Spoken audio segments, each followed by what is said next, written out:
法定人數啊，我哋而家可以開會。我首先請政府當局同埋保險業監理局嘅代表咧，係進入會議室。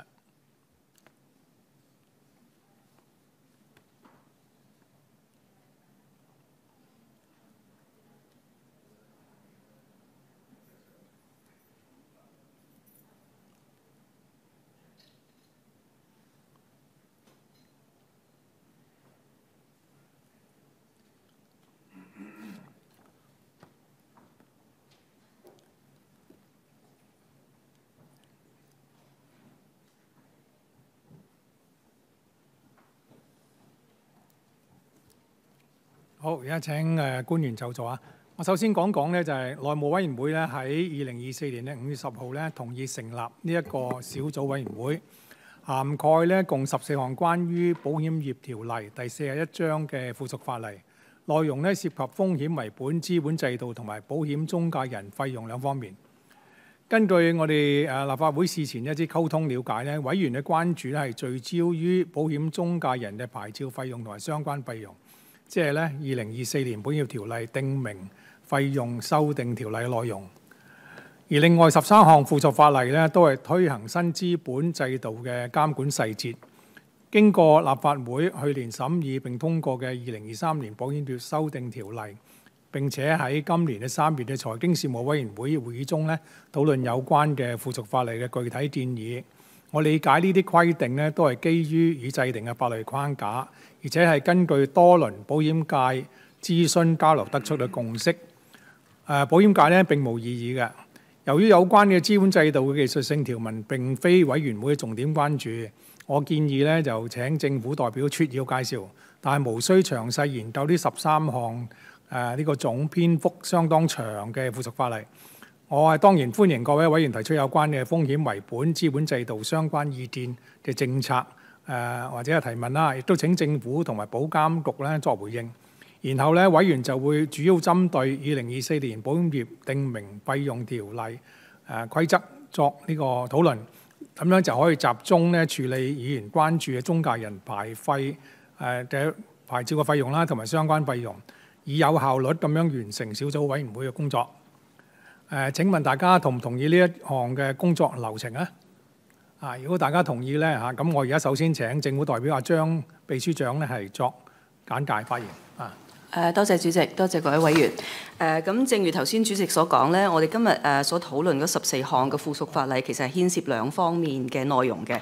咁就風險為本資本制度嗰方面咧，其實就係去年7月立法會通過咗2023年保險業修訂條例。咁呢一個咧就係為推行風險為本資本制度制定咗一個框架，亦都係希望係加強保險公司嘅財務穩健性啦，亦都係同國際標準看齊嘅。咁通過咗呢一個主體法例框架之後咧，就係賦權咗保監局去就住一啲具體嘅技術要求咧，制定細節嘅規則。咁保監局咧，亦都係做咗呢啲規則之後咧，亦都通過諮詢業界。咁所以就係有6項新嘅規則，就係今日即係14條嘅其中6條。咁呢6條就係針對資本啦、估值啦同埋報告嗰方面嘅詳細要求嘅。咁與此同時咧，亦都係廢除咗3項已經過時嘅規則。咁為咗推行呢個新嘅制度，亦都牽涉一啲係由行政長官會同行政會議制定嘅一啲規例或者命令。咁主要都係牽涉相關嘅費用同埋一啲精算師嘅要求嘅一啲資格嘅。咁呢一啲咧就係關於風險為本資本制度嗰方面嘅附屬法例嘅修訂。咁另一方面咧就係涉及保險中介人費用。咁保監局咧就係2019年嘅9月23號開始咧就已經負責監管保險中介人。咁但係基於當時嘅一啲共識咧，就係中介人收費就係有5年嘅即係暫緩啦，豁免咗5年。咁呢5年嘅豁免期咧就係今年嘅9月23號屆滿。咁所以咧亦都係保監局就住各項嗰個收費嘅標準同業界經過長時間嘅磋商，亦都做咗諮詢。咁所以而家就係有一個詳細嘅即係唔同嘅項目嘅有一個費用收費。咁呢啲咧就係包括個人保險代理、保險代理機構、保險經紀人公司、一啲無論係新牌照啊、續牌啊，或者喺現有嘅牌照上邊增加啲新嘅業務各項嘅收費。咁喺制定呢一啲嘅標準嘅時候咧，其實一個主要原則就係要收回成本啦。咁亦都參考咗其他一啲相關機構嗰個收費標準，同業界經過諮詢，亦都有下調同埋增加咗彈性嘅。咁所以我哋相信而家呢一個收費嘅即係標準，亦都係得到業界嘅一啲普遍嘅接納啦。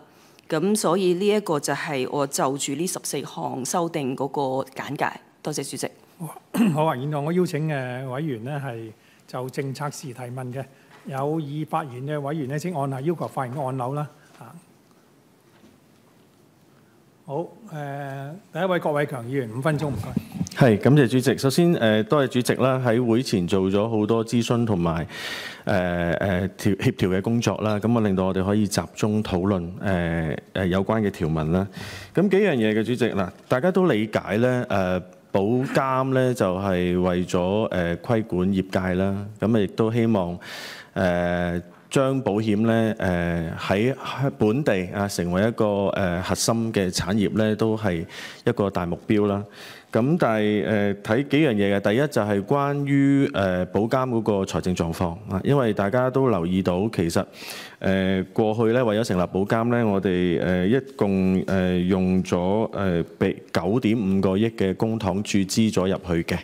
咁但係其實睇到保監咧目前為止啦都係每年都係赤字嘅。咁完成咗呢一套即係而家我哋要審議嘅法例嘅收費之後，其實個財政狀況預計係點呢？能唔能夠做到收支平衡呢？呢個係第一個表示關注嘅。咁另外第二呢，就係當然如果嗰個財政其實都未去到收支平衡嘅情況底下，咁我就好關心呢，而家嗰個營運開支呢，其實24-25年嘅估算係6.27億，係啦。咁但係其實估計嘅收入講緊5.376億嘅啫。咁即係其實都個赤字仍然存在。咁但係睇咗今年年頭保監一啲報告咧，就話嚟緊會再加人，亦都會再買一啲唔同嘅服務、專業服務。咁究竟呢度有冇做一個管控即係要量入為出咧咁去無論人手嗰度開支又好咧，都應該係有條理地作一個鋪排，係啦，唔能夠咧容許呢個赤字延續啦。咁呢個第二。另外第三咧就係點解我比較集中喺呢個訂明費用呢一個項目咧？因為裏邊講緊收取中介人嗰個牌照費。咁首先第一咧就係呢個中介人牌照費咧，的而且確係比疫情前咧係大幅增長嘅即係話以往係400幾蚊3年，咁但係而家一開始咧就要1900蚊3年咁即係話過去5年理論上係話免收牌費，但係而家一埋位就收翻晒。即係業界係咁理解嘅，咁究竟係咪因為要顧及到保監嗰個財政健全而令到個收費咁大幅提高呢？呢個都希望部門俾到回應我哋。呢個第三嘅，我先問住呢3個先啦，主席，多謝你。好副秘書長。好多謝主席，多謝郭議員嘅問題。咁首先我想講講有關 IA 嗰個即係保監局嗰個財政問題。咁的而且確而家即係保監局財政喺即係相對於其他嘅監管機構係冇咁充裕嘅，咁亦都即係加上佢比較新啦。佢譬如話，如果睇翻舊年即係啱啱過去嗰個財政年度咧，佢係收支平衡嘅。咁但係嗰個原因就係唔係因為佢係一個收支平衡嘅預算，係因為佢即係人員流失得比較多。咁所以咧就係慳翻一啲即係開支，令到佢收支平衡。咁長遠達到收支平衡，當然係佢哋嗰個目標啦。咁所以亦都係應該收取嘅費用，佢哋都係希望可以收取得到。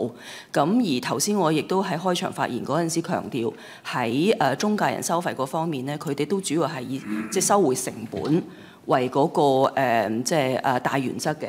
呢個亦都帶出頭先郭議員講，點解疫情之前係430蚊，而家係1900蚊。咁首先我要指出咧，就係1900蚊係當一個經紀或者一個代理人，佢係代理晒所有業務3年嗰個收費。咁如果佢只係做某一部分嘅業務的話，譬如話佢只係做賣人壽保險，咁其實3年係810蚊。就唔係1900蚊嘅。咁所以我哋根據譬如話我哋而家睇到嘅數據，如果假設而家持牌嘅人，佢按照而家嘅牌照去續牌的話咧，大概係有1/3多少少係會俾1900蚊，有1/3多少少咧係繼續俾810蚊嘅。咁所以我想強調就係唔係所有人都係由430一聲就跳咗上去1900蚊嘅。咁至於咁所以就係佢哋嗰個收回成本其實係跟唔同嘅發牌同埋規管所牽涉嘅人手或者各樣成本嚟計算嘅。呢個可能同佢哋以前疫情前業界自行規管嘅時候嗰個範圍嗰個規管範圍係有唔同，所以成本亦都係唔同嘅。咁我想強調呢一點先。咁頭先郭議員亦都提到嗰個開支嗰個管控，咁我相信各位委員都可能記得，其實今年3月我哋先至同保監局一齊上過嚟立法會，就係討論佢哋嗰個財政預算案嘅。咁其實保監局嗰個財政預算咧，每一年都係要財政司司長審批嘅。而審批之前咧，其實我哋每一年都上嚟立法會同財經事務委員會李主席喺度，咁都係詳細討論嘅。咁所以我相信呢個管控嗰方面咧，其實都係嚴謹嘅。我哋都係希望佢特別係佢而家都仲未達到收支平衡嘅時候咧，更加要量入為出啦。咁呢個原則我哋係一路都係維持嘅。我暫時回應咁多。係咪答晒你問題啊？定係？我唔緊要，我會再撳。OK， 好。李惠宏議員。好多謝主席。今日我哋討論兩方面，就嗰個風險為本資本制度同埋嗰個保險中介人費用相關嘅啲附屬法例咧。我諗首先講第一部分啦。我諗呢個成個過程咧，就同各方個溝通都良好嘅，即係無論係嗰個財經事務委員會去討論呢樣嘢，去到後續小組委員會成立咧，即係我諗都有好多信息，呢個我都即係表示感謝。咁整體嚟講咧，就我想帶出嚟就係因為始終都一個新嘅制度推出嚟啦，點樣可以做到更加好嘅發展同埋監管嘅平衡。另外就即係對於個業界嘅影響，尤其是負面嘅影響減到最細。特別係有一啲我理解啦，今次就係牽涉到大部分好多呢啲即係機構咧，佢都可以滿足到呢個新嘅要求，但係可能亦都難免有一部分小部分咧係滿足唔到。咁喺呢個過程點樣可以俾到即係個業界感受到，即係話香港個整體嘅營商環境係良好嘅。咁啊呢啲就唔係話太過嚴苛嘅一個條款。我相信你哋有做到嘅，不過呢個可唔可以解説多少少？整體嚟講就即係啱啱都講啦。對於呢個風險為本資本制度咧，係表示支持。咁亦都相信咧，呢個新制度會加強香港呢啲保險公司嘅財務穩定性啊，同埋即係啱啱都講啦，即係參考咗好多啲國際標準，同埋睇過好多唔同嘅嗰個司法管轄區嘅一啲參考。咁另外一方面咧，亦都想了解下從嗰個中介人費用嗰度咧，就始終都啱啱都有提及到啦。19年開始就一路免除咗呢啲費用，咁一路去到而家再去開始收咧，咁點樣令到嗰個影響亦都係減少到最細，因為始終都係呢個成本嚟㗎嘛。咁另外就即係入邊有一個基本原則，就係收回呢個成本原則啦。咁呢度點樣去，或者可唔可以講多少少你點樣計算呢樣嘢？因為我諗從被監管嘅角度咧，即係都擔心，如果話即係你不停加好多人手，個個都係好高薪嘅，咁啊，尤其是中小企，佢可能未必真係應付到咁大量嘅一啲監管。咁啊即係整體嚟講，我諗即係為中小企講少少咧，因為佢哋都即係會製造好多就業機會啊，同埋佢哋都理論上即係會交稅啊，咁啊對經濟有貢獻嘅。所以喺呢幾方面，可唔可以即係麻煩局方即係作出一個回應？唔該晒。好啊，副秘書長。好多謝主席，多謝李議員嘅問題。咁我首先講講RBC 嗰部分風險為本資本制度。咁其實我哋舊年通過主體法例之前呢，其實17年至到20年已經做咗3輪嘅量化評估、影響評估。咁同埋呢3輪嘅評估，其實係同每一間保險公司，無論佢係大中小型，每一間做嘅。咁所以呢一個過程呢，亦都係希望第一都係等保監局了解業界逐間嗰個經營情況啦，亦都係等每一間保險公司係了解嚟緊嗰個監管嘅要求，咁等佢哋互相係即係摸清楚，然之後先至推出一個比較切合即係香港實際情況嘅一個規管制度啦。咁所以係經過咗幾輪即係業界不斷地磨合，其實我理解最近都係得幾間有機會未必係即刻滿足到。咁因為我請保監局嘅同事亦都詳細講講，就係對於呢幾間佢哋有啲乜嘢嘅措施可以係幫一幫佢哋啦。咁第二方面就係講緊中介人收費嗰度。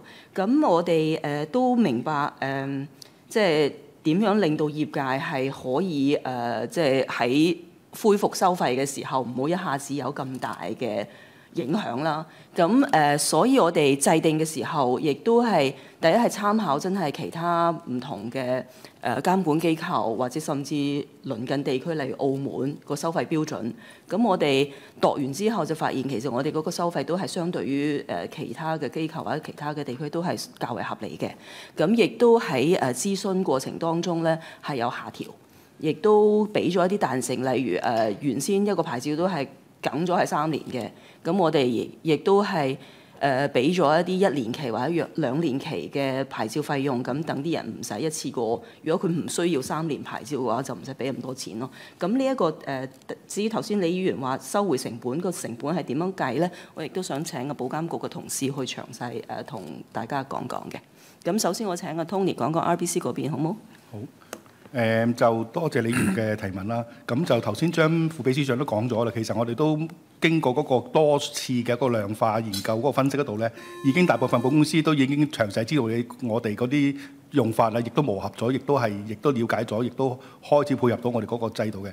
而家我哋手頭上可能有3至2間咁樣咧，佢哋就可能因為佢哋需要一啲時間去，譬如話佢哋嘅投資策略啊，或者係佢哋而家現有嘅保單係要需要再去跟正翻佢哋嘅策略啊各方面嘅嘢咧，佢哋係需要時間嘅。所以喺我哋喺個過程之中咧，亦都了解咗佢哋嘅問題喺邊度，亦都同佢哋一個緊密嘅接觸，就令到喺我哋而家有3年嘅過渡期裏邊咧，可以調整翻嗰個風險嗰個水平咧，令到佢3年喺個策略嗰度咧到位嘅時候咧，就可以3年之後可以恢復翻，可以符合到我哋嗰個風險為本資本制度上面嘅要求嘅。係。好，跟住冇第二位補充。阿 Peter，可以講講成本嗰度Sure. cost recovery。Yes, sure. Again, thank you for the question. Yes, so essentially the cost Sorry, I was echoing myself. The cost recovery principle works on the basis of the IA's income being sufficient to cover the costs of its operation, to perform its functions, but not going beyond this. And prior to charging the intermediary fees, which had been waived for 5 years, we had 2 principal sources of income: the policyholder levies, which are 0.1% on the premiums which insurers charged, and the authorization and approval fees that insurance companies have to pay. Now, with the waiver period coming to an end for the intermediaries fees, we have this 3rd stream of income that we have to consider. And in applying the cost recovery principle, we don't allocate any specific stream of income to a specific type of work that we do. Rather, we aim to ensure that the totality of all our income streams collectively cover the costs of the IA's operation to deliver the functions that we have to perform, which would include all overheads and operating expenses. So we estimate around not more than 10% is actually going to be of our income is going to come in from the intermediary licensing fees. But in terms of actual regulatory work, we have, if you look at our staff composition, around 30% of our resources are dedicated to intermediary-focused regulation. So again, that shows we can't allocate a specific income stream to specific type of work. But in any event, how we apply that cost recovery principle, that's how we apply it. We look to ensure that the income from all three sources of our income will cover the IA's operation, but not go beyond this. And this is really central to our budgeting and corporate process planning, so that we can in the future reach that break-even stage that we're aiming for. Okay, thank you. OK， 阿陳沛良議員唔該。係，多謝主席。就呢一次嗰個風險為本資本制度嘅附屬法例嘅制定咧，咁應該我所知咧都係諮詢過晒業界嘅，咁大家都有一個共識㗎啦嚇。咁不過咧，因為呢6條嘅規定裏邊咧，都係牽涉到有一啲資本啊、估值啊咁樣，但係而家嗰個資本市場咧個波動比較大啦，咁所以咧可能就會喺過程裏邊咧影響到某一啲公司佢嗰個資本嗰個充足率啊各個方面，咁所以咧喺呢度咧係咪如果個法例過咗之後咧，都係比較睇緊一啲嗰個情況，係咪有需要做一啲調整啊，定係點樣咁樣？又或者係喺嗰個執行嘅時候，會唔會有一啲彈性啊嘅處理方式咧？咁對於一啲短期裏邊嗰個資本嗰個因為市場變化而有導致嘅資本有個變動嘅時候咧，可以有一啲彈性嘅處理咧。咁呢個一個意見啫嚇。咁就關於嗰個中介人收費嗰度咧，就我都想了解一下，因為咧而家有3年、2年、1年嘅收費啊嘛。咁我估計啦，如果中介人大部分咧佢都會用3年嗰個嚟去做㗎啦。咁3年嘅話咧，你第1年咧大部分嘅中介人佢俾咗3年嘅登記費之後咧，咁你到譬如我舉個例，而家24、25係你第1年收入最多嘅時間，跟住到25、26、26、27咧，可能你又冇咗收入嘅，或者好少收入喎得喎。咁喺呢個咁嘅情況之下咧，你哋後邊嗰2年又點樣處理咧？咁樣嚇，即係嗰個對於保監嗰個營運嗰個費用，因為我相信呢個費用都唔少嘅。其實中介人呢個收費都過幾千萬嘅，如果你加完價都唔止添啦嚇。咁呢個第一個。咁第二個咧，我都想了解一下就話因為保監都仲有個功能係要去促進保險業界嘅發展㗎嘛。咁喺中介人方面咧，就如果呢個登記費用嘅收費裏邊咧，你會唔會都將佢有一部分嘅資源咧，係對於呢啲中介人嗰個素質提升啊，或者培訓方面咧，係做一啲功夫咧？即係嗱，呢個收貴咗啦，不過我又俾多啲一啲嘅支援啊、服務你嘅，咁可能啲中介人係覺得貴咗，我都值得一啲啊，係嘛咁樣？咁會唔會有呢方面嘅諗法咧？唔該。好，有冇會長？好，唔該主席，唔該陳議員嘅提問。咁我首先講即係風險為本資本制度嗰度，其實呢個制度本身咧係將個彈性俾咗嗰個保險公司，即係佢當然即係市場嗰個資產或者係即係波動得好大啦。咁所以如果佢將風險同埋即係佢嗰個資本係相配置得好的話咧，其實佢嗰個資本要求係相應係低嘅。咁同埋頭先Tony 亦都提及，就係如果有個別公司而家真係仲係爭少少的話咧，其實保監局亦都係俾3年嘅即係過渡期，類似係過渡期咁樣幫佢哋可以慢慢達到呢個要求嘅。咁呢個保監局其實一路都係好留意，即係確保即係每一間保險公司都可以知道同埋知道點樣好啲運用呢一個制度去幫自己即係配置資產嘅。咁第二就係中介人收費，其實我哋而家係講緊由今年9月23號開始收翻，咁所以就要視乎中介人本身嗰個牌照嗰個年期。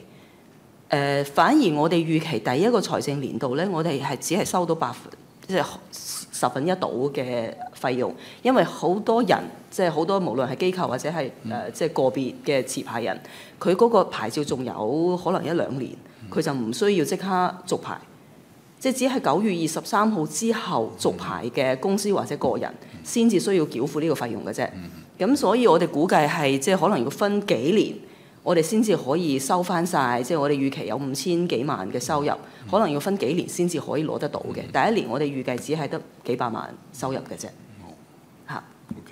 咁第三樣嘢咧就係即係我哋頭先Peter 都解釋過，我哋計成本其實係成個保監局係進行各項工作整體嗰個即係開支啦。咁所以呢啲整體嘅工作自然就包括點樣係提升即係培訓啦，或者係點樣去規管有關中介人，或者係即係提升一啲即係良好嘅一啲守則。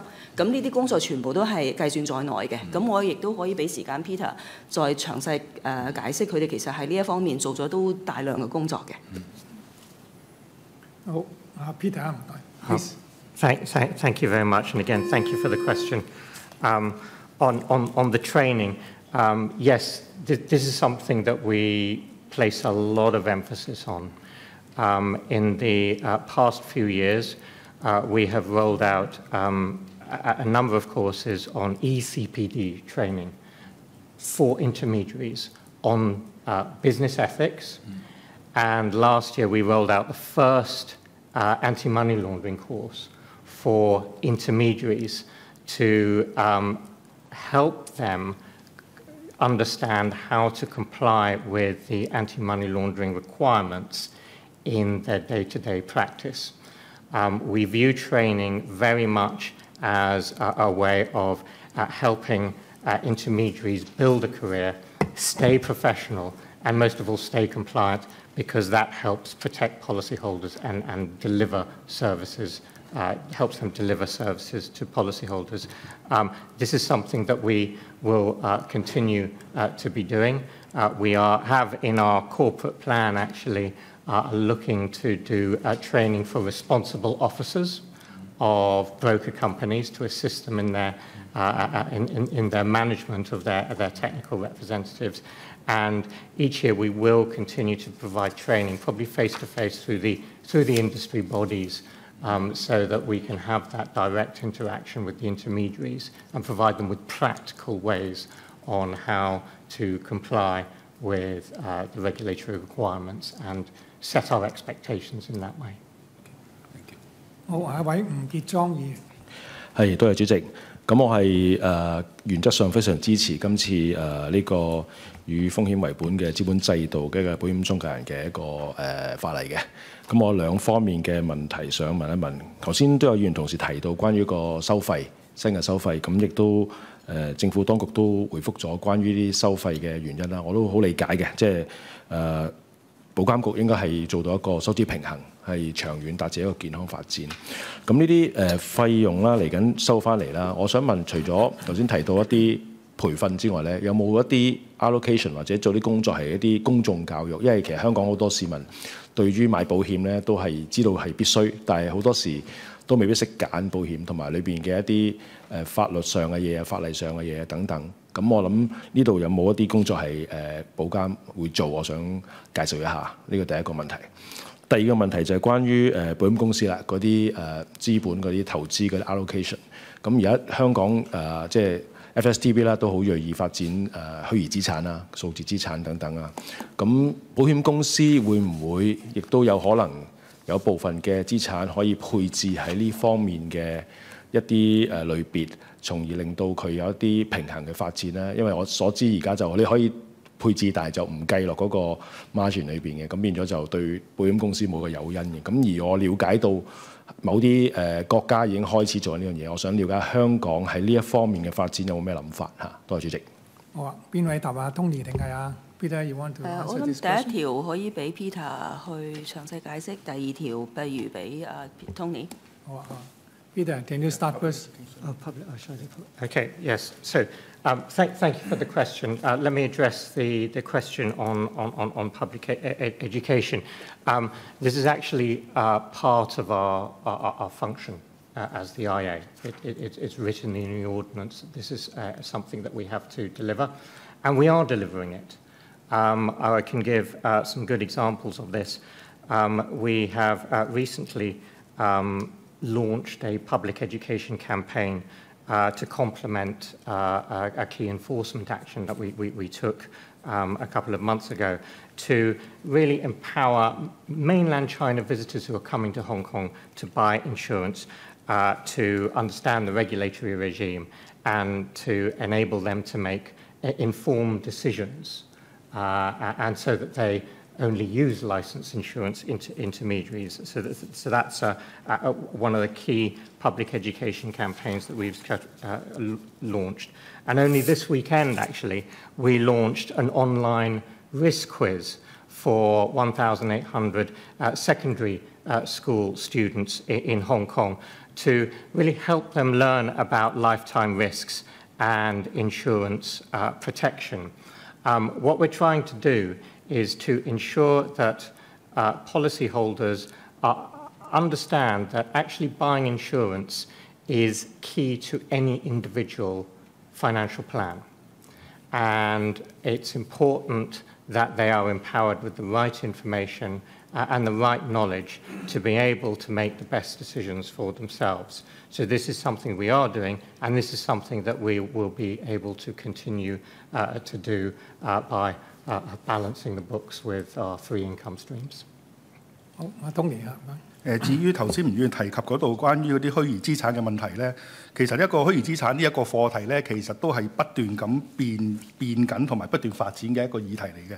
咁亦都我哋都參考翻大多數嘅主要嘅管轄區嘅資本制度咧，暫時都仲未係歸入一啲無形資產，包括虛擬資產嘅嘢入去佢嗰個保險資本嗰個基礎裏邊嘅。咁當然，如果係一啲即係而家中央銀行發行嘅數位貨幣嗰啲咧，我哋呢個就會有一個位可以擺入去。但係有啲虛擬資產呢啲無形資產咧，暫時未有嘅。咁亦都我哋都睇翻而家保險公司其實喺整體嗰個業界嚟講咧，係持有呢啲虛擬資產嘅嗰個量咧係非常非常之低嘅。咁所以我哋都會睇住而家嗰個國際嗰個發展啦，尤其是個監管制度嗰個要求嘅發展裏邊咧，我哋係會適時去檢討，亦都係希望我哋個制度可以與時並進嘅。好啊，郭偉強議員。係，多謝主席。其實第一輪咧，部門未答或者係保監未答咧，當然都係佢嗰個財政健康啦。究竟幾時會收支平衡啦？咁當然我喺度再加少少咧，就係睇到其實喺今年年初嗰個預算案嗰度咧，睇到保監咧預計2025年年初咧都有4.426億嘅儲備啦。咁我即係簡單問句啦，即係理論上佢有儲備啦，呢啲儲備又唔會回籠㗎啦。咁另外就係咪已經交代清楚政府唔會再注資？主要追問呢個唔該。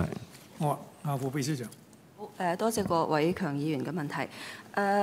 其實我哋暫時見到下一個財政年度都仲係一個赤字預算。咁我哋當然一路同保監局去睇佢嗰個財政狀況嘅時候，我哋係希望佢可以盡快得到呢個收支平衡嘅。咁所以中介人收費亦都係一個即係雖然唔係佔特別大嘅比例，但係亦都係即係需要收到嘅錢幫到佢達到呢個收支平衡啦。咁我哋暫時預計就係可能過多2-3年，去到2026-27年有機會係有一個即係平衡嘅預算案嘅。咁呢個我哋都即係正如我頭先都講，我哋每一年都係要嚟返立法會同各位解釋，同埋亦都得到財政司司長嘅批准，先至可以通過佢哋嘅預算嘅。咁所以我哋呢一方面都會加緊睇住。咁第二就係佢個儲備，其實佢個儲備就唔算好多嘅，即係都係我諗1年嘅，即係佢嗰個營運開支都唔夠。咁我哋當然一路希望佢有一定嘅儲備，咁等佢即係營運嘅時候有啲彈性啦。亦都係如果佢真係2-3年之後達至收支平衡，咁可唔可以再增加少少佢個儲備，就等大家都安心少少。咁呢個都係我哋一路同佢哋即係睇住嗰盤數嘅一啲方向。多謝。好，唔該晒，阿主席。跟住咧，我就會關於嗰個中介人嗰個收費嗰度咧，就有以下嘅提問嘅。當然啦，保監嘅收費嘅一個收入咧，其實都係多元化嘅嚇，無論係保險人啦、代理啦、保單即係保費嘅徵費啦，以至到牌照費咧，都係佢嘅收入來源啦。咁但係其實係有期望嘅，即係話保單持有人佢交咗呢個徵費，佢當然希望保單有問題嘅時候，喺有必要嘅時候，保監都會做啲監管啊，或者保障啊咁。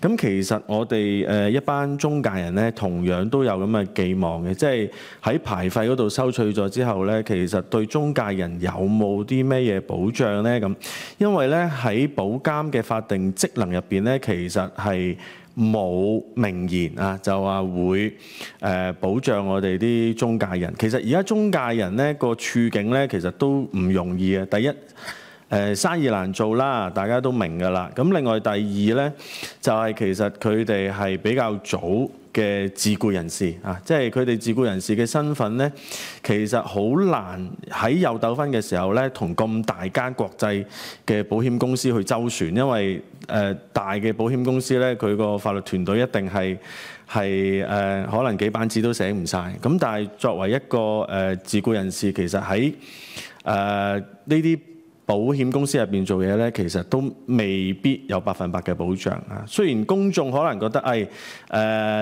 願打願捱，你都係睇清楚先入去嘅。咁但係事實上，我哋香港保險業總工會咧，經常都會收到一啲個案咧，就係連嗰個從業員佢自己都冇揸一份合約喺手，從而家咧佢冇辦法，即係我哋工會接咗個案之後咧，都未必有好具體嘅辦法去了解究竟佢有啲咩權益保障。咁就住呢一個咁少嘅問題，其實過去保監有冇同保險公司嗰度去反映過？係咪應該要俾指引佢哋？即係話所有從業員都起碼，即係先唔講裏邊啲條款公唔公道都好啦，起碼佢哋每人都要揸一份合約喺手，亦都唔能夠話唔見咗啊，太耐啊，冇記錄咧，就話即係抄唔翻呢份資料。因為我哋試過有個案主咧想抄，跟住公司就拒絕佢。咁其實即係對於我哋想跟進落去咧，有好大嘅困難。咁就住呢一個即係睇落去好少嘅問題，但係牽涉到就係點樣去維權嘅工作嗰度，究竟有冇啲咩嘢即係進取啲嘅工作可以做咧？唔該，主席。好，邊位答？係我或者我講講先啦。咁雖然多謝個議員嘅問題同埋意見啦。咁我哋即係雖然根據法例保監有佢既定嘅職能，咁但係即係促進成個保險業即係健康可持續發展，呢個必然係即係大家共同嘅目標㗎嘛。咁而即係前線嘅即係保險從業員都係呢一個即係生態圈重要嘅一部分。咁所以我覺得即係保監局都係責無旁貸，要揾一啲方案出嚟，令到即係有一個健康可持續嘅發展。但係我知道其實佢哋都喺呢一方面有做唔少功夫嘅，或者我俾時間 Peter 去詳細又講講。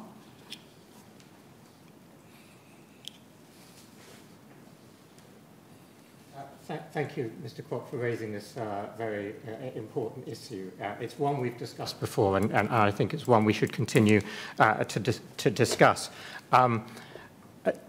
The IA's role is, of course, to protect the interests of the insurance buying public. That's the 4.6 million adult population in Hong Kong and the numerous customers who come from other jurisdictions to buy insurance here.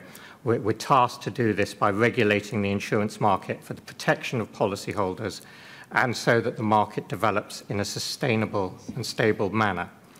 But this is the point that I really want to emphasize. The interests of policyholders and the interests of licensed insurance intermediaries who play by the rules are not mutually exclusive. They are aligned. Part of our role as a regulator is to see that those interests do not become misaligned, because where they do become misaligned, that's where you do get, that's where conduct problems arise. So in performing our core policyholder protection role, we are indeed upholding the interests of the hard-working, licensed insurance intermediaries who played by the rules. And if I may spend some time giving you some examples of the work that we do in this respect. Firstly, number one, the requirement for intermediaries to be licensed by the IA to sell and give advice on insurance to the public is a key policyholder protection measure, because it ensures that only persons who are fit and proper and who have the right qualifications are licensed to give that advice. And our job is to uphold the integrity of that licensing system by taking enforcement action against unlicensed selling where we see it, because unlicensed selling actually puts policyholders at risk. And we saw this in what we were doing in the joint action we took earlier this month with the ICAC against unlicensed selling of insurance. These types of significant enforcement action protect the public from the risk of unlicensed selling, but they also protect the licensed insurance intermediaries who play by the rules and maintain their license, because it ensures that business is not going to be diverted into unlicensed business channels. That's why the operation we took last week was welcomed by a number of bodies in the insurance industry. This wasn't something that the self-regulatory bodies could do. It's something that the IA can do, however, because it is empowered to do so. I think the second thing I'd like to talk about here is, unlike the self-regulatory bodies, we have the power to go in and inspect insurers and look at the way in which they manage their agency forces, because this is important for policyholder protection. That means we can turn up to an insurer's offices and inspect its operation, ask questions about its controls and the support it is giving to the licensed insurance intermediaries who are selling its policies. That's what the whole regulation of the intermediary management function of insurers is there for. Now, we don't interfere with commercial strategies, but we do need to see that an insurer is creating an alignment of interest between its policyholders and the intermediaries who serve them. We don't want, for example, to see a misalignment through overly aggressive sales by the imposition of very high sales targets for intermediaries, for example. So this is a way in which we look to protect policyholders and by doing so align the interests with the intermediaries. We look at persistency rates for policyholders. We look at how insurers are ensuring there's ongoing servicing of the intermediaries for policyholders and how they're developing the careers of their intermediaries through training.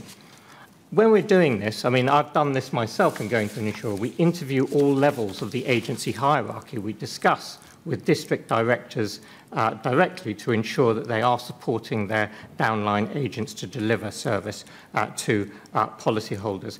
And yes, we have set standards for onboarding of new agents in terms of training, in terms of contracts, agency contracts, which they have to have, and they should be taking the agent through the terms of the contract so that they know what their requirements are. So there is an alignment between what we do in protecting policyholders and the interests of insurance intermediaries who play by the rules and want to build a healthy career in the insurance industry. I hope that assists in answering your question. 或者呢方面我想講少少咧，因為我都雖然我嘅選民係本公司嘅，但係都經常收到一啲保險代理嘅投訴嘅，咁都好多年啦，其實都。咁個問題喺邊度咧？就係話好多時覺得係，當然個別公司有啲做得好啲，有啲做得差啲。嗰個問題就係話咧冇一個標準嘅合約咧，就變咗有時對嗰個中介人嘅保障咧未必咁好嘅。當然有啲人會做得好啲，但係都有呢個問題。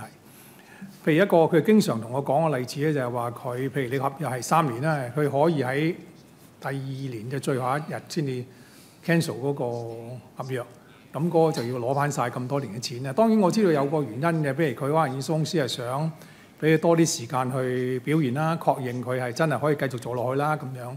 咁所以點樣去處理呢個問題咧？即係頭先咧保監講得好清楚，嗱你喺保障消費者、保障驗收公司、保障確保中介人係好清楚要做乜嘢咧，係做得好嘅。但係問題你單純喺保障嗰個中介人嗰個利益方面，因為好似阿郭議員提出咧，其實係一個好強弱嗰個關係嘅，因為驗收公司有好多財力啊，都可以同你打官司咁，但係嗰啲個別嘅即係中介人就好難做呢樣嘢啦。咁所以點樣有一個公道合理嘅合約咧？我覺得保監都應該可能，因為呢個都講咗好多年，咁希望都可以真係起碼做一啲基本要求啦。大家都覺得係一定要有呢啲嘢就要啦。咁頭先有個議員提出嗰啲話，甚至要俾翻合約都唔肯俾咧，就真係唔係好合理啦嚇。咁希望咧保監都可以認真睇睇，即係點樣可以令到個關係更加完美。因為點解咧？如果你係越係對啲中國人係好個關係搞得好，或者保障好咧，其實多啲人入行咯，有信心咯，係嘛？呢個就係同僱員嗰個關係出嚟噶嘛。當然我哋唔係管啦，但係中介人都係一個自僱人士啦。咁自僱人士佢自己揾自己嘅錢嘅，佢就更加有個擔心，有個自僱嘅就冇咗勞工嘅保障。咁所以點樣令到多啲有能力入行咧？我哋做好呢一個條件咧，就配合我哋作為一個國際金融中心，即係必要㗎啦嚇。咁希望保監都可以翻去再諗諗係嘛。咁我而家俾翻陸漢文議員講先啦，陸漢文議員。主席，我對於今次風險為本資本制度和保險中介人費用相關附屬法例嘅調整咧，係表示支持嘅。因為我其實都得悉咧，其實保險業界嘅朋友咧都普遍認同今次嘅呢個條例嘅調整。咁當然啦，我相信呢個亦都係即係歸功於即係政府嘅有效交流啦，同業界同埋即係主席老人家你同業界嘅充分溝通啦。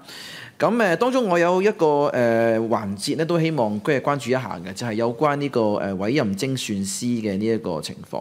因為我察覺到咧喺今次呢個附屬條例嘅調整底下咧，就會係文件中咁講咧，就會係要求經營一般保險業務嘅保險公司係要委任精算師及就委任人選咧係獲得保監局嘅認可嘅。我都知道咧，其實有關注咧，就即係都會睇緊咧，即係市面上有冇足夠嘅精算師去能夠去聘請啦，而我都見到咧，政府應該咧都係有一個彈性嘅處理嘅，即係能夠用一個僱員嘅方式去聘任，同埋亦都叫一個外判形式，即係我即係稱呼為啲即係叫 consultant 啦，即係顧問公司啦咁樣。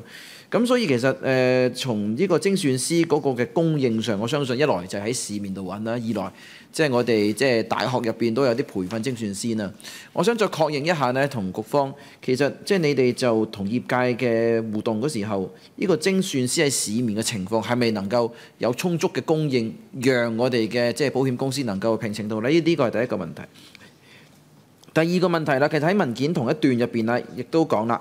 亦都係講話保監局咧就可以就個別嘅情況能夠豁免咧經營一般業務嘅保險公司咧能夠去聘任精算師嘅。咁，可唔可以舉一啲例子咧？呢啲即係豁免嘅個別情況，大概係一啲咩嘅情況咧？咁，多謝主席。好啊，係多謝主席，亦都多謝陸議員嘅問題。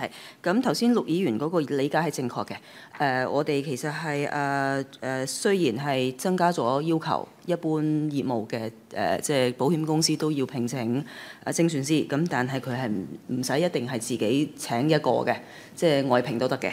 咁我哋根據而家嘅估計就，因為其實而家有一啲一般業務嘅保險公司，佢其實都有嘅。即係有精算師嘅，咁我哋今次喺修訂呢一個規例嘅時候，亦都睇返市面上一般呢啲精算師佢係有啲乜嘢資格嘅，即係持有咩資格咧？咁我亦都專登喺修例嘅時候，即係佢哋持有嘅資格，我哋係認可嘅。咁即係確保市面上其實都應該係有足夠嘅精算師嘅供應嘅。咁第二方面就係有啲乜嘢嘅要求係豁免咧？咁我哋有幾項嘅，都係因為即係義務性質同埋規模嘅緣故，就豁免佢係唔需要聘請啦。咁包括海事保險人專屬自保公司同埋一啲規模細嘅，即係無保費係少於2000萬，咁就係可以唔需要聘請精算師嘅。好 ，OK， 好，下一位咧就係郭偉強議員。主席，你唔問啊？係主席，係咁啊，好贊成剛才阿 Peter 所講嘅，即係話保單持有人同埋嗰個中介人咧，其實佢哋個利益咧係冇衝突嘅。不過當然我就不嬲都好強調呢個即係啱咗一半，因為咧我哋好強調咧中介人咧其實係保險公司同埋保單持有人之間嘅一個重要嘅橋樑。其實你可以將個中介人咧擘開兩邊嘅，佢既代表公司，亦都代表呢個保單持有人嘅，因為大家買過保險嘅朋友都知道，理賠嘅時候咧都係中介人咧幫手去處理嘅，即係好少可就係嗰個事主即係除非佢唔喺度啦，好多時咧都係中介人去幫手處理嘅嚇。就唔係個事主咧，就要走上公司，然後辦好多手續，係唔需要。咁當然日常啊譬如一啲查詢啊，睇唔明個年報啊，幫手解釋啊，呢啲服務全部都係中介人去做嘅。咁所以其實中介人其實更加代表保單持有人嗰個利益啊，同埋保障，希望保監能夠呢度強化多少少。主席啊，頭先咧講話冇合約咧，其實都係小事嚟嘅。咁但係要處理嘅，但係有啲更大嘅事嘅。點解咁講咧？因為雖然在座嘅大家都好明白，但係其實聽緊直播嘅市民未必完全了解。其實中介人好少係直接受聘於管理公司嘅，更多時咧就係可能佢喺下邊嘅一啲經理啊、管理層啊，然後再喺下邊請嘅。咁所以收唔到保險嘅攞唔到嗰個合約嘅情況咧，其實真係有出現。所以點解要公司由上而下去管理啦？咁另外咧就係講到近期有啲情況咧，就係有一啲個別嘅合約糾紛嚇。咁咧就事主咧其實去揾保監嘅，去揾保監求助，因為佢覺得都應該保障埋佢喎咁。咁但係咧就保監嘅同事咧，我唔知邊個嚇，我唔係要追究責任。不過保監咧就同嗰位事主講你揾保險業總工會啦咁。咁轉介嚟我哋工會。咁當然我哋工會樂意做嘅，即係其實我哋不嬲。都係有做類似嘅個案嘅，但係當然我哋亦都要講白啲，就係我哋縱使有一啲叫做網絡嚇，即係網絡可以去搜集一啲資料啊，或者去幫手俾一啲意見都好啦。但係我哋唔係一個法定機構嚟嘅嚇，咁保險公司亦都唔一定睬我哋嘅嚇，咁。如果係咁嘅情況，保監又做轉介嘅話，咁保監會唔會喺有需要嘅時候幫助我哋工會去處理呢啲個案呢？起碼幫手攞資料先啦。即係究竟係咪有咁嘅跟進可以做到呢？而唔係就咁轉咗俾我哋就算呢？咁呢個可唔可以答到啊？唔該，主席。好啊，邊位回應？我講講先啦。多謝主席，多謝各議員提出呢一個情況。我估其實作為任何一個監管機構，亦都確實唔能夠即係每一個即係糾紛都可以處理得到。咁但係即係整體係唔係喺個行業即係整體規管嗰方面？佢係咪可以都幫到一啲中介人？即係無論係好似主席頭先講，即係提升佢哋同公司嘅一啲即係爭取權益嗰方面嘅 bargaining power， 或者係即係佢哋自身提升自己嗰個水準，即係呢方面其實保監局係咪都可以幫到佢哋？咁我亦都想等Peter 再可以再詳細再講講。好，Peter。Yes, Mr. Kwok, I think your description of intermediaries is absolutely correct. They are there to represent the policyholders. Brokers, of course, they have to do that as a matter of law. agents as well, although they are appointed by the company, do have duties to assist the policyholder. So they are representing the policyholder, and you're absolutely right, they do go.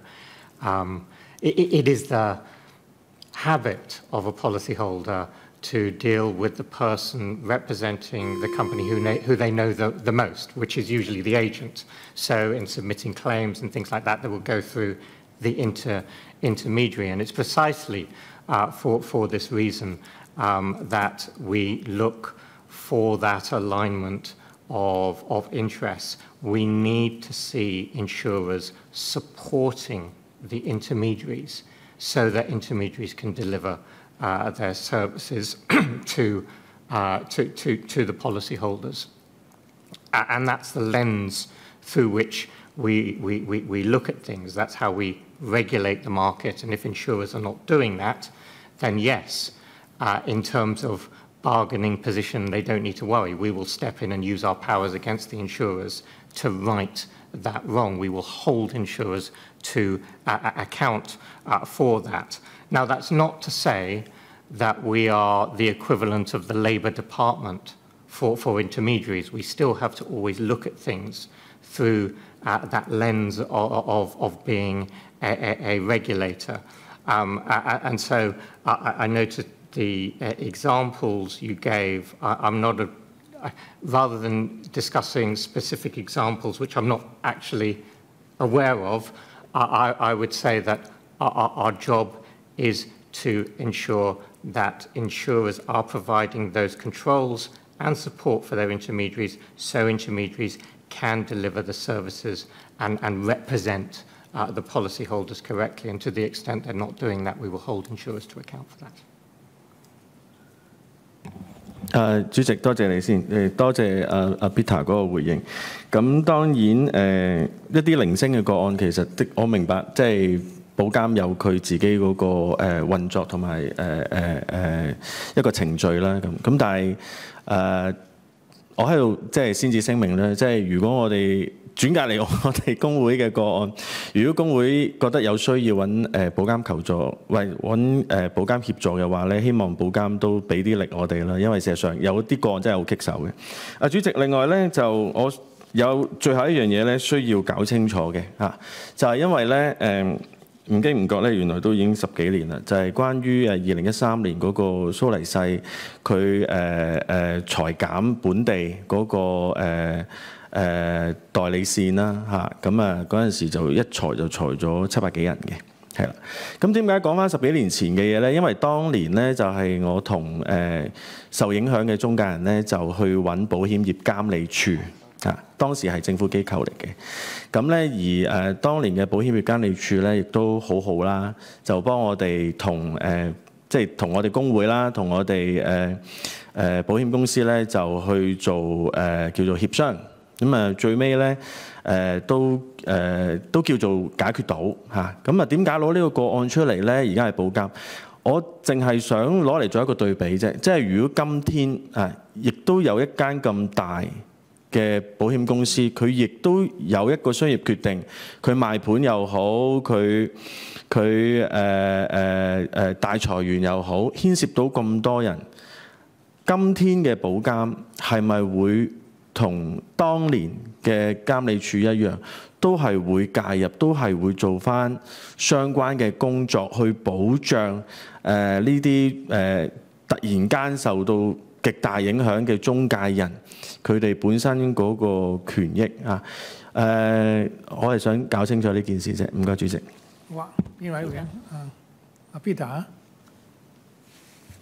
Thank you, Mr. Kwok. I recall that Zurich matter. I was in the industry myself at that time.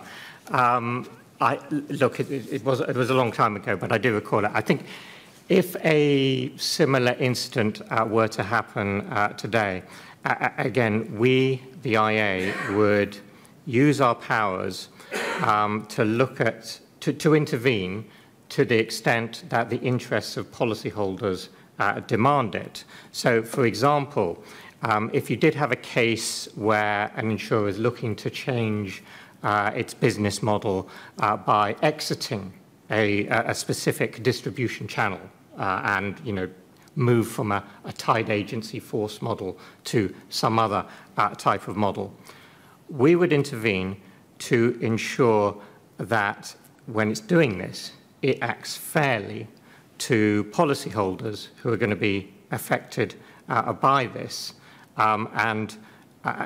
That, what we'd want to see is we would want to see that they are ensuring continuity of particularly the servicing obligations for the policies that they've written. We don't want to see any of those policies becoming orphaned so that there's no services.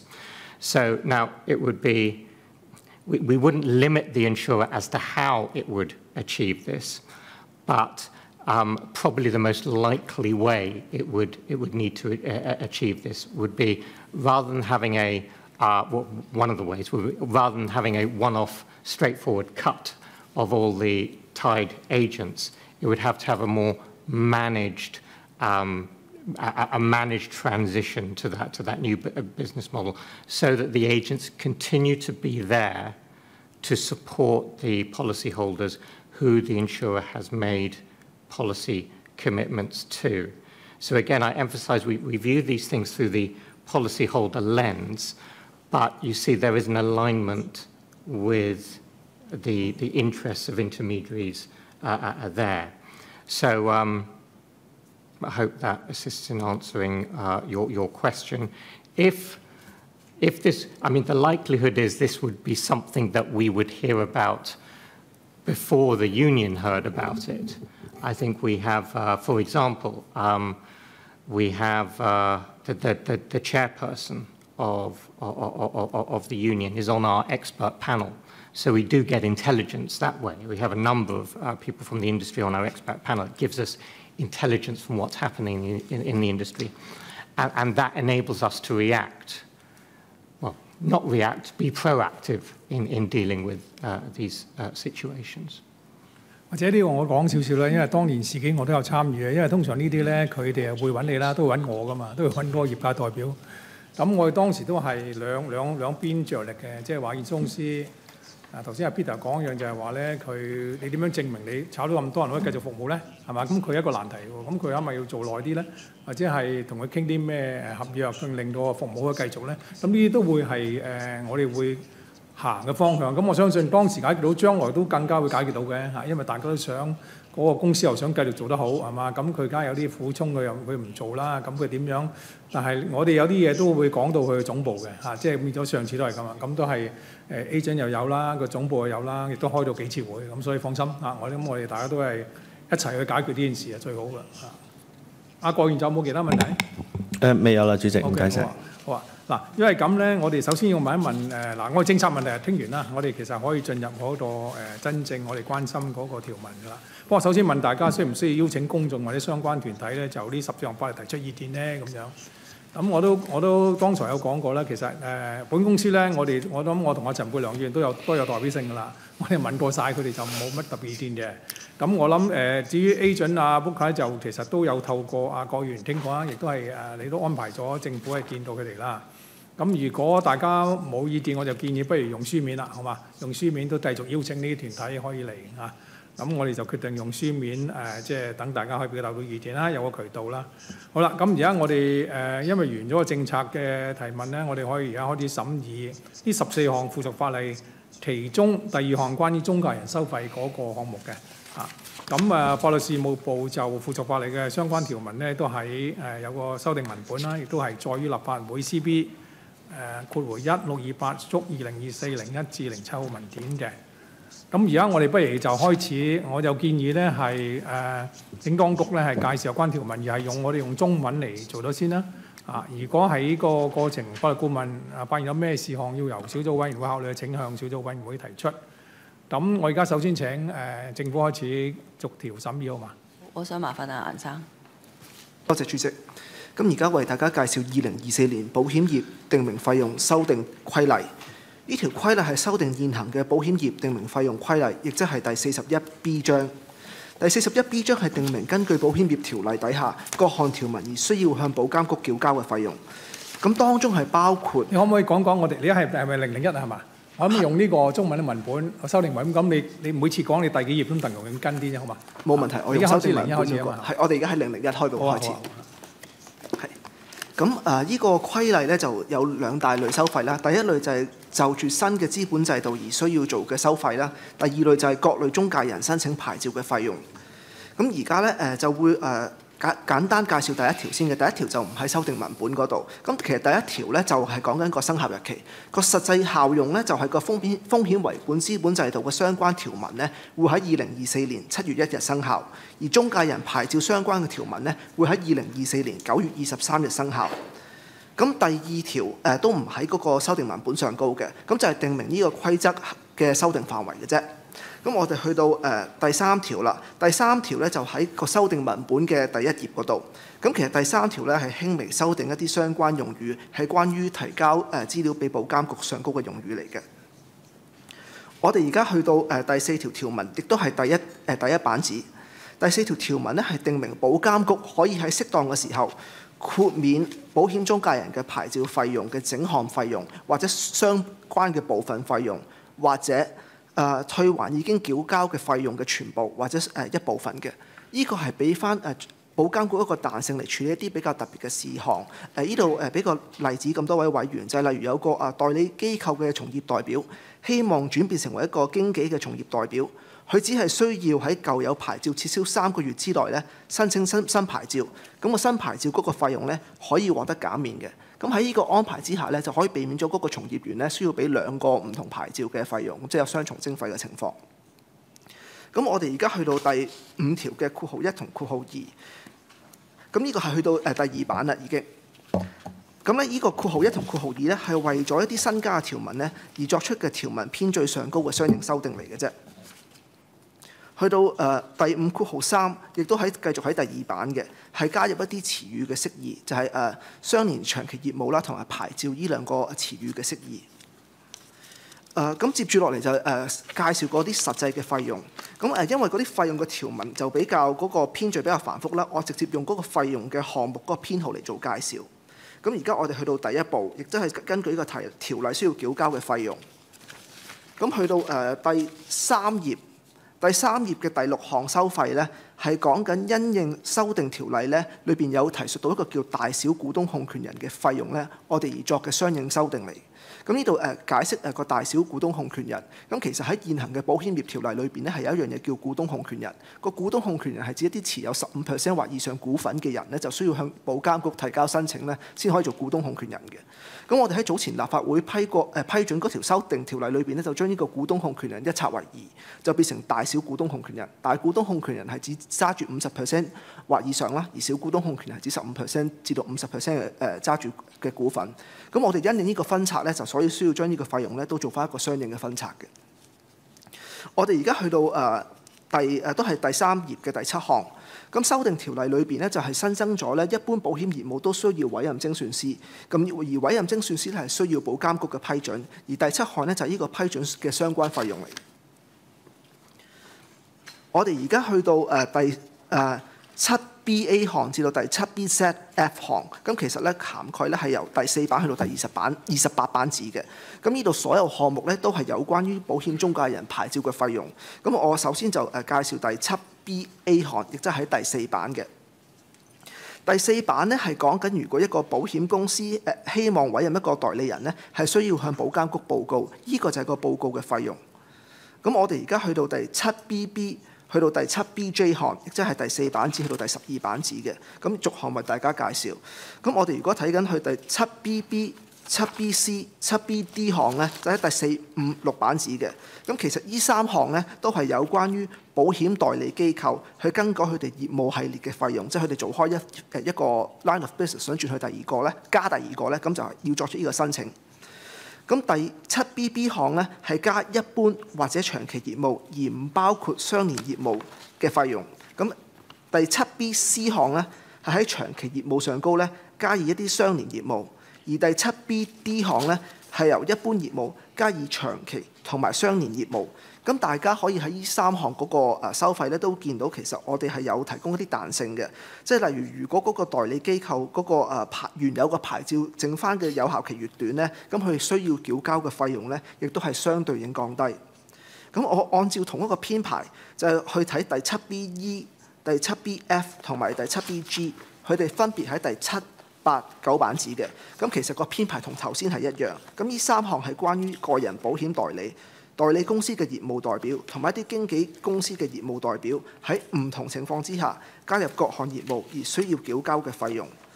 咁我就唔特別重複中間嗰個情況啦。咁去到第10版紙，第10版紙係第 7BH， 第11版紙係 7BI， 第12版紙係 7BJ。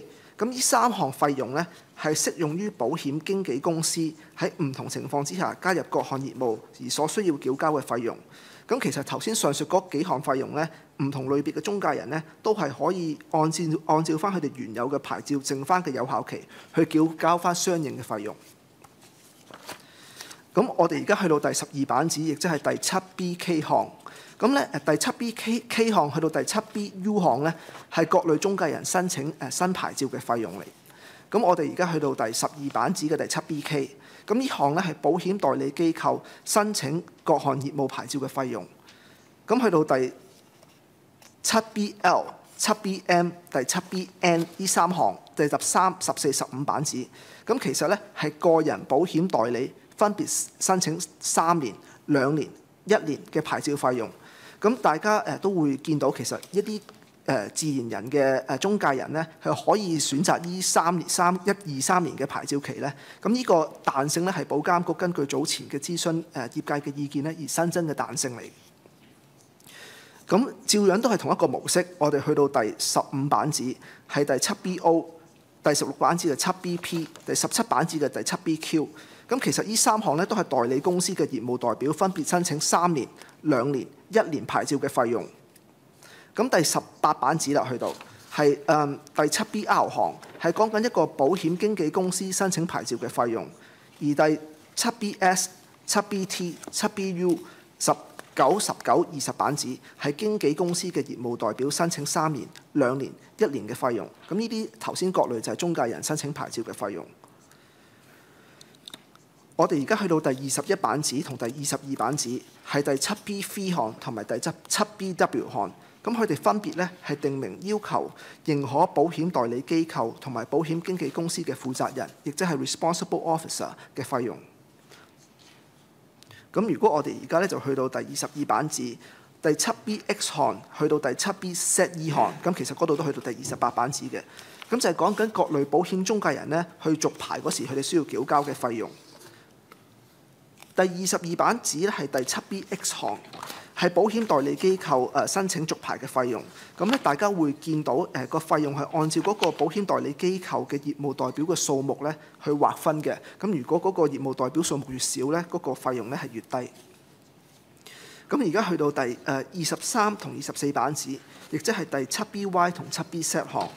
咁係個人保險代理分別續牌3年同2年嘅費用。第24同25版紙咧係第 7BZA同 7BZB 代理業務代理嘅分別續牌3年同2年嘅費用。去到第26版紙係第 7BZC 項，咁係保險經紀公司續牌嘅費用，同頭先嘅情況一樣啦，都係按照個業務代理嘅數目去劃分嘅。咁啊業務代表嗰個代表個數目越少咧，咁個費用亦都係越低。咁啊依項去到最後就係第27、第28版紙係講緊第 7BZD。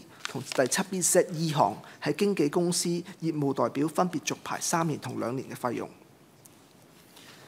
咁而家去到之後嘅第28版紙啦，係講緊第 7BZF 項，係講緊如果有人向保監局要求希望唔需要遵守保險業條例第 X 部，亦即係有關於保險中介人嘅部分嘅任何條文咧嘅申請嘅費用嚟嘅。咁而家去到第29版紙，我會第 7C、7D 同 7E 項咧就一齊去作出介紹嘅。咁因為早前嘅修訂條例裏邊大小股東控權人嘅修訂咧，我哋而家都需要就住指定保險控權公司，亦即係 DIHC 咧個大小股東控權人喺唔同情況之下咧，向保監局申請嘅認可嘅費用作出修訂嘅。呢個都係因應翻嗰個股東控權人變成大小股東控權人嘅分拆而作出嘅相應修訂嚟嘅。咁嗰個指定保險控權公司咧，其實係喺保監局嘅保險集團監管架構底下咧，保監局係透過對呢啲保險公司嘅對嗰個保險集團嘅影響咧作出監管咧，咁令到保監局咧可以對嗰個保險集團咧進行監管。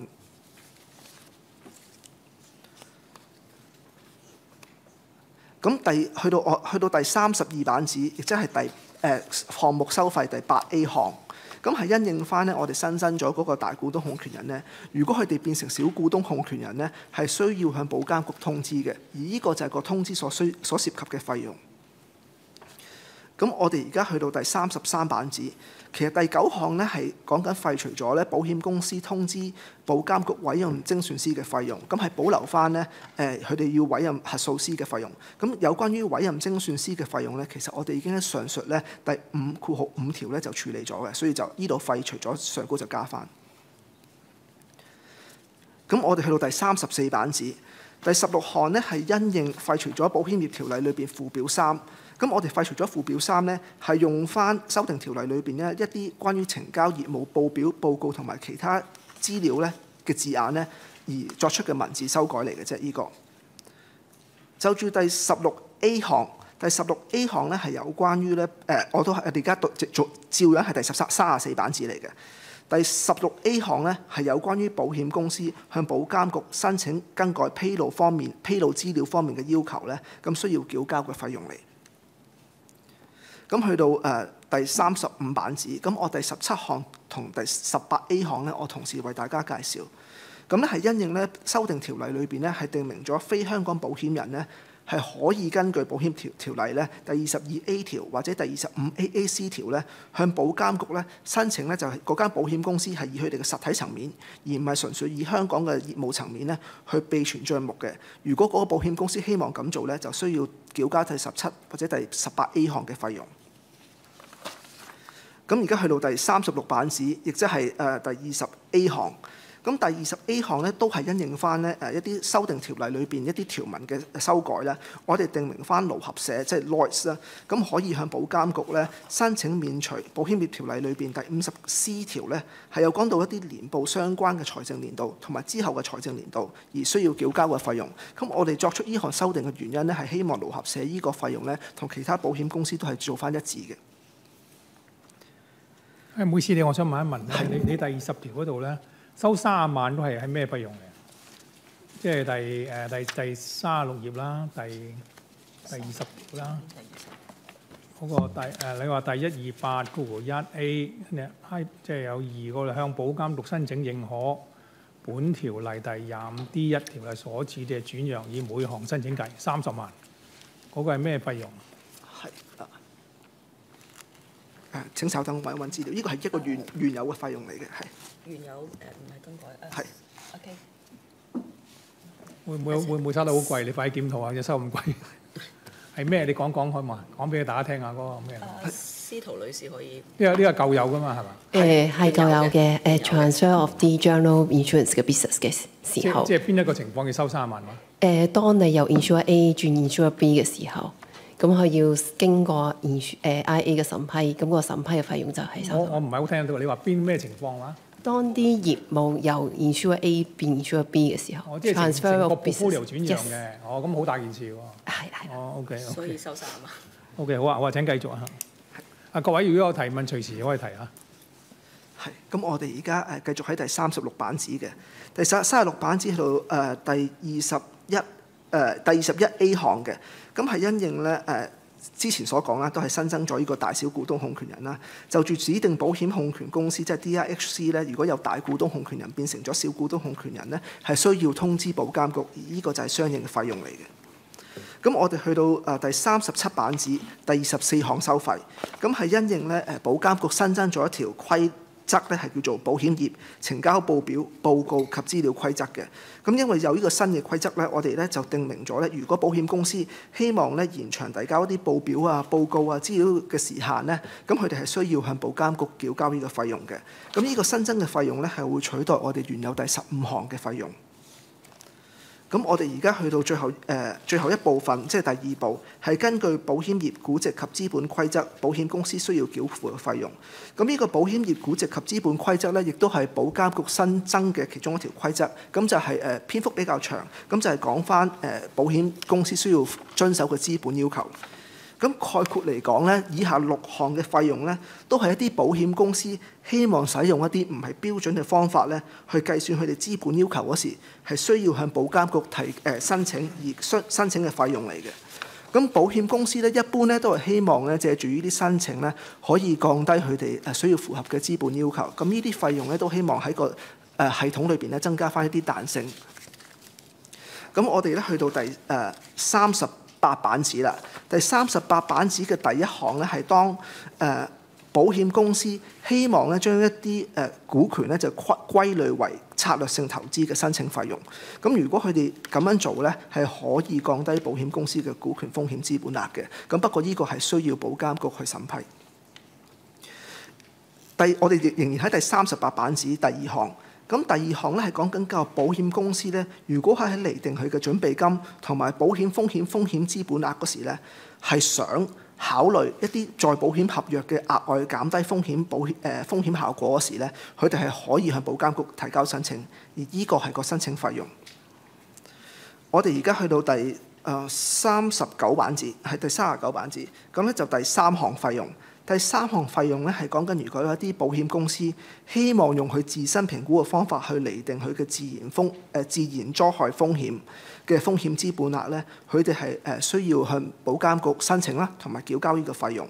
咁如果咧佢個申請獲批咧，保監局係有權要求嗰個保險公司咧定期向保監局提交一啲資料，去等保監局作一個持續嘅審核嘅。咁如果有呢個情況出現咧，即係要個保險公司需要向保監局提交呢啲資料咧，係第39項嘅對唔住係第4項嘅收費咧，亦就會變成適用嘅。咁第3同第4項係一齊睇嘅。咁去到最後2項收費，亦即係第39同40頁嘅第5同第6項收費。咁係第5項收費咧，係講緊如果一間保險公司希望用佢嘅內部評估程序，就住一啲佢持有嘅工具或者一啲相關人物嘅團體嘅風險承擔，對應翻適當嘅信用評級咧，咁咧佢係需要向保監局作出申請，而個申請費用咧就係第5項嘅第5項費用嚟嘅。咁同頭先好相似，如果呢個申請獲到保監局批准咧，保監局係有權要求保險公司咧定期向保監局提交一啲資料咧，等保監局可以做一個持續嘅監測。咁提交呢啲資料嗰時咧，第6項嘅收費咧就會適用。咁我嘅介紹係去到呢度，多謝。好。我而家想問一問法律顧問咧，關於啲附屬法例喺法律同埋草擬方面有冇咩問題？主席喺呢個附屬法入邊咧，我睇唔到有法律同埋咧係草擬方面嘅問題，同埋中英文嘅文本咧都係啱嘅，唔該。好啊 ，OK， 即係中英文都吻合嘅。好啊，咁我而家就睇下大家同唔同意，就喺2024年6月5號立法會會議上咧，我動議一項咧係議案，將審議期咧係延長至2024年嘅6月26號咁樣。因為內會又作出報告啦，咁時間上咧，我覺得最快都係嗰個日子㗎啦。咁大家有冇意見？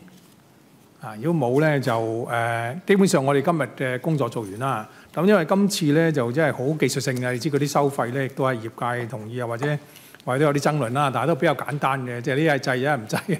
咁所以今日嗰個逐條審議都比較簡單。咁好多謝大家都係即係抽啲時間去參加呢個會啊嚇。咁有冇其他事項？請下大家。如果冇咧，就今日嘅會結束啊！多謝大家。亦都多謝政府官員啊！